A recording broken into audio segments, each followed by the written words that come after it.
Yo, what's going on, people? It's your boy Huncho, back at you again with another video. And if there's one person that gets highly requested for me to do a throwback case on, it would be ST. Now, if you guys are unfamiliar with ST, he's actually from the UK drill rap group 6-7 out of Brixton Hill, but I'm pretty sure the majority of you all know who he is. Now, I've seen quite a lot of confusion when it comes to ST and what's going on surrounding his case, with a lot of people actually thinking he's due to be released very soon. Well, the most recent news that has came out would be that ST was actually recently found guilty after a trial from an incident that had happened back in 2019.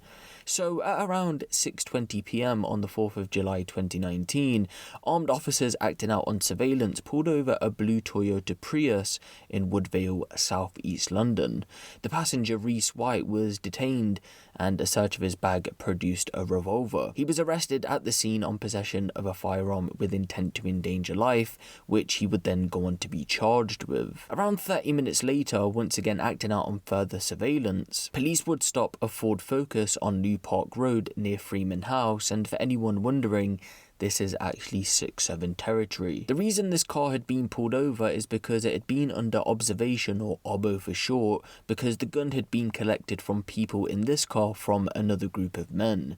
This vehicle contained 3 men, which included Michael Adebambo and Nathaniel Corbett. Those two, with a third person who hasn't been named because they would actually go on to beat the case, would go on to be arrested for conspiracy to possess a firearm with intent to endanger life, which in turn they would all go on to be charged with, but again, one of them did go on to beat the case. During the investigation surrounding the circumstances of the incident, it's believed that Jordan Adams and Neil Johnson were the men responsible for transferring the firearm, and so on the 2nd of July 2019, Jordan would go on to be arrested on suspicion of transferring a firearm, whilst Neil would go on to be arrested on October of 2019 on the same offences. Again, those guys would also go on to be charged with those offences. All we know about ST is that he would go on to be arrested in July of 2019 on suspicion of possession of a firearm with intent to endanger life, and it isn't actually stated in the report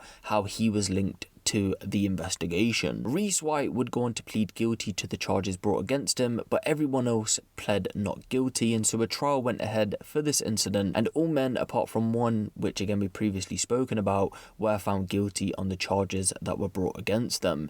The only thing we got from the court report is that according to experts, the firearm was found to have been in working order and capable of firing live ammunition.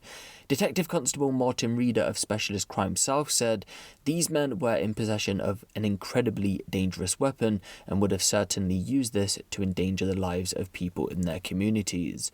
The Met remains committed to tackle violent crime, including gun crime, which has such a devastating impact on the streets of London.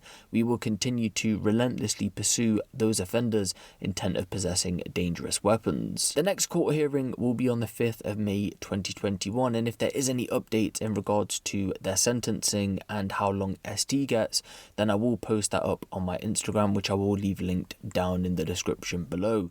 And so it seems as if ST has been found guilty on the charges that were brought against him, and I do hope now this clears everything up, because I know again there was a lot of confusion. Now, for anyone wondering how long possession of a firearm with intent to endanger life carries, the maximum sentence is actually life imprisonment, with the offence range being 4 to 22 years in custody.